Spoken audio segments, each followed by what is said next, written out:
ನಾನು ಅಕ್ಕುಚ್ಯುತಿ ಮಂಡಿಸ್ತಾ ಇದ್ದೀನಿ. ನಾನು ಆರ್ ಅಶೋಕ್ ಅವ್ರಿಗೆ ಸಂವಿಧಾನದ ಪೀಠಿಕೆಯನ್ನು ಒಮ್ಮೆ ಓದ್ತಾ ಇದ್ದೇನೆ.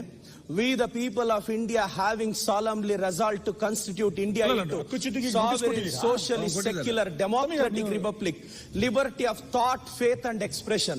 ನಮ್ಮ ಪ್ರಿಯಾಂಬಲ್ ಅಲ್ಲಿ ಫ್ರೀಡಮ್ ಆಫ್ ಸ್ಪೀಚ್ ಬಗ್ಗೆ ಬರೆದಿದ್ದಾರೆ. ಸಾಮಾನ್ಯ ವ್ಯಕ್ತಿಗಳಿಗೆ ಆರ್ಟಿಕಲ್ 19 ವೈಲೇಟ್ ಆದ್ರೆ ಕೋರ್ಟ್ ನ ಮೊರೆ ಹೋಗ್ತಾರೆ. ಒಂದು MLAಗೆ ಆರ್ಟಿಕಲ್ 194 ನನಗೆ ಅಸೆಂಬ್ಲಿಯಲ್ಲಿ ಒಂದು MLA ಆಗಿ ಮಾತನಾಡ್ತಕ್ಕಂಥ ಫ್ರೀಡಮ್ ಇದೆ.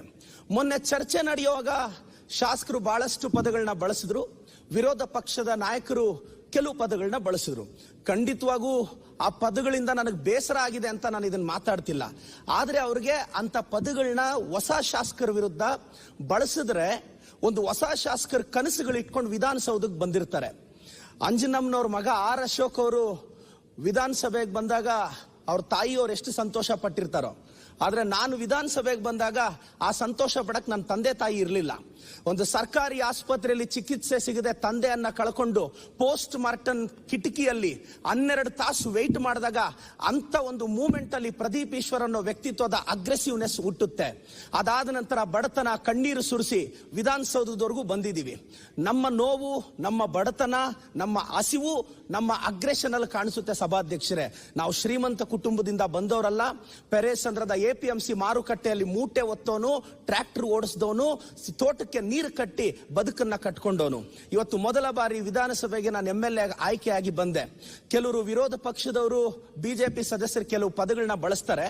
ಆ ಪದಗಳು ನಿಜವಾಗ್ಲೂ ಅವ್ರು ಬಳಸೋದಿಕ್ಕೆ ಅಷ್ಟು ಅರ್ಹತೆ ಖಂಡಿತವಾಗೂ ಕೆಲವು ಪದಗಳನ್ನ ಅವ್ರು ಬಳಸ್ತಿದ್ದಾರೆ. ನಾನು ಗೆದ್ದ ನಂತರ ಇವತ್ತು ನನ್ನ ತಂದೆ ತಾಯಿ ಸೂಕ್ತ ಸಮಯಕ್ಕೆ ಚಿಕಿತ್ಸೆ ಸಿಗಲಿಲ್ಲ ಅಂತ ನಾನು ಗೆದ್ದ ನಂತರ ನನ್ನ ಸ್ವಂತ ಖರ್ಚಿನಲ್ಲಿ 10 ಆಂಬ್ಯುಲೆನ್ಸ್ ಬಿಟ್ಟಿದ್ದೀನಿ ಸಭಾಧ್ಯಕ್ಷರೇ. ನನ್ನ ನೋವನ್ನ ವ್ಯಕ್ತಪಡಿಸಕ್ಕೆ ಬಿಡಿ ಸಭಾಧ್ಯಕ್ಷರೇ. 10 ಆಂಬ್ಯುಲೆನ್ಸ್ ಬಿಟ್ಟು 12 ನಿಮಿಷದಲ್ಲಿ ಸಭಾಧ್ಯಕ್ಷರೇ ದಯವಿಟ್ಟು ತಾವು ಅವಕಾಶ ಕೊಟ್ಟು ನಾನು ವಿರೋಧ ಪಕ್ಷದ ನಾಯಕರಿಗೆ ಪ್ರದೀಪ್ ಅವರೇ, ನೀವು ಮಾತ್ರ ನಾವು ಹೇಳಿದ ಸ್ವಲ್ಪ ಕೇಳಬೇಕು. ನೀವು ನಿಲ್ಲುವ ಸೂಚನೆ ಮಂಡಿಸಿದ್ರಿ. ಈ ಅಸೆಂಬ್ಲಿ ಒಳಗಡೆ ಏನಾಗಿದೆ ಅದರ ಬಗ್ಗೆ ಮಾತು ಬನ್ನಿ. ಇಲ್ಲ ನಾನು ಹೇಳ್ತಾ ಇದ್ದೀನಿ. ಆಯ್ತು, ಅದಕ್ಕೆ ನೀವು ಸೀಮಿತವಾಗಿ ಬನ್ನಿ ಅಂತ ಅರ್ಥೈಸ್ತಿದ್ದೀನಿ ಸಭಾಧ್ಯಕ್ಷರೇ.